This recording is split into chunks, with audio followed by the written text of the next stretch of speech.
বিসমিল্লাহির রহমানির রহিম। নবম ও দশম শ্রেণীর প্রিয় শিক্ষার্থী বন্ধুরা, কেমন আছো তোমরা সবাই? আশা করি ভালো আছো। আলহামদুলিল্লাহ, আমিও তোমাদের দোয়ায় আশীর্বাদে ভালো আছি। তো আজ আমরা তোমাদের গণিত বইয়ের অনুশীলনী 1-এর 20 নাম্বার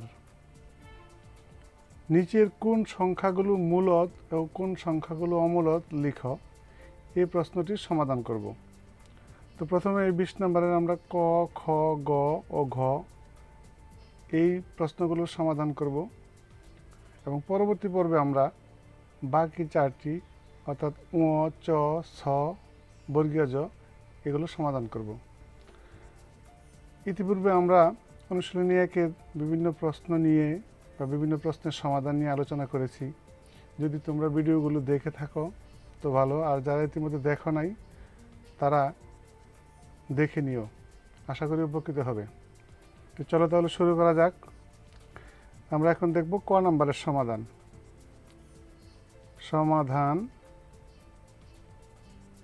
আমরা ক নাম্বার দিয়ে শুরু করি। ক নাম্বারে কি আছে? 0.4 পৌনঃপুনিক 4-এর উপর কি আছে? পৌনঃপুনিক। তাহলে আমরা ক নাম্বারে লিখব 0.4 4-এর উপর পৌনঃপুনিক।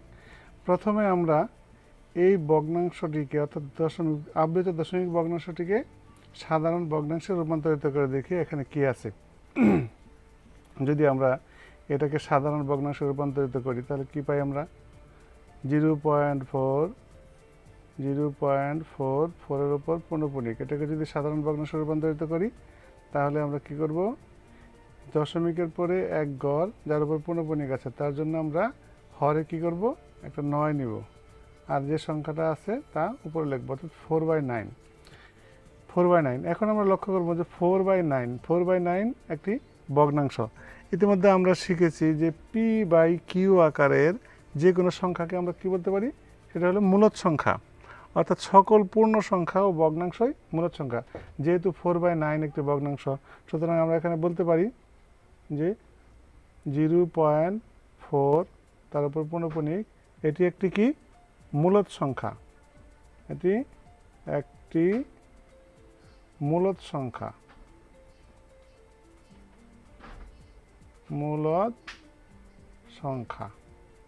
তাহলে আমরা কি পাইলাম? যে 0.4 4-এর উপর পৌনঃপুনিক একটি মূলদ সংখ্যা।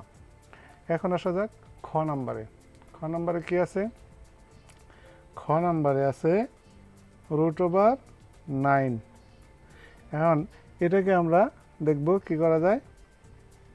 √9, অতএব √9 এটাকে যদি আমরা লিখি এভাবে, 9কে আমরা কি করব?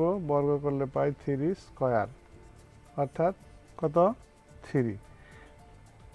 তাহলে 3 কি? 3 একটি পূর্ণবর্গ সংখ্যা। 3 কি পেলাম আমরা? একটি পূর্ণবর্গ সংখ্যা। অর্থাৎ আমাদেরকে মনে রাখতে হবে যে বর্গমূল চিহ্নের ভিতরে অর্থাৎ √এর ভিতরে যদি কোনো পূর্ণবর্গ সংখ্যা থাকে তাহলে সংখ্যাটি কি? সংখ্যাটি একটি মূলদ সংখ্যা। অতএব আমরা এটা বলতে পারি কি? অতএব √9 একটি মূলদ সংখ্যা।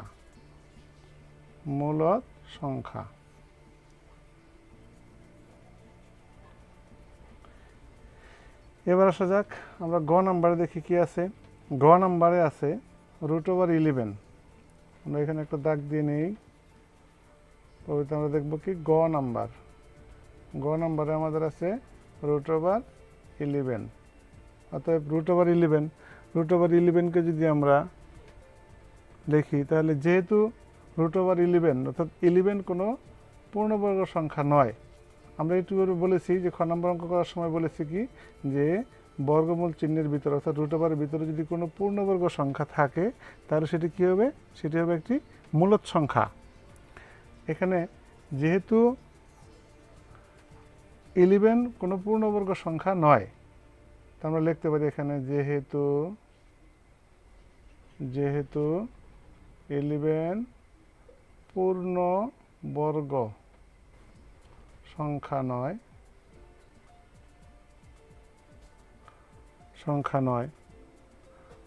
সেহেতু সেহেতু অতএব √11 কি একটি অমূলদ সংখ্যা, একটি অমূলদ সংখ্যা, অমূলদ সংখ্যা।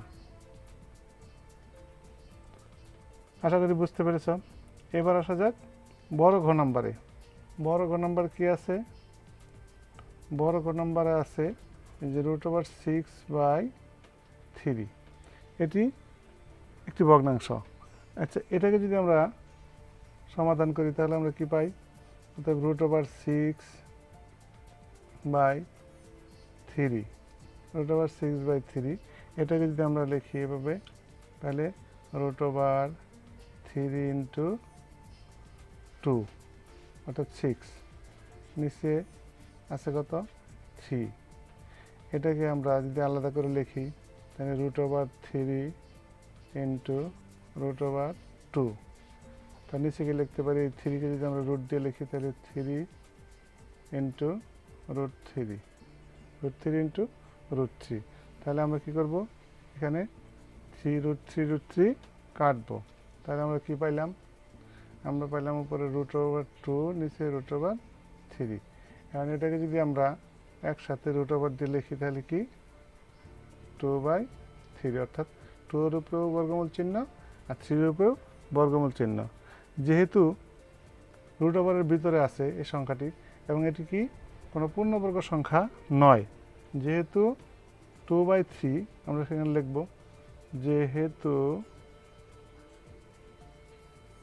2/3 পূর্ণবর্গ সংখ্যা নয়, পূর্ণবর্গ সংখ্যা নয়, সেহেতু পূর্ণবর্গ সংখ্যা নয়, অতএব আমরা কি লিখতে পারি?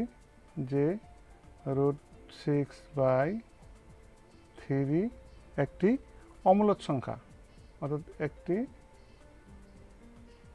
কি অমূলদ সংখ্যা, অমূলদ সংখ্যা। আশা করি বুঝতে পেরেছ। তো আজ এ পর্যন্তই। যদি ভিডিওটি ভালো লাগে তাহলে অবশ্যই একটি লাইক দিবে এবং বন্ধুদের সাথে শেয়ার করবে। আর যদি নতুন হয়ে থাকো তাহলে আমার এই চ্যানেলটিকে অবশ্যই সাবস্ক্রাইব করবে এবং বেল বাটনটি অন করে দিবে, যাতে পরবর্তীতে আপলোডকৃত নতুন ভিডিওগুলো তোমরা অতি তাড়াতাড়ি পেতে পারো। ধন্যবাদ সবাইকে।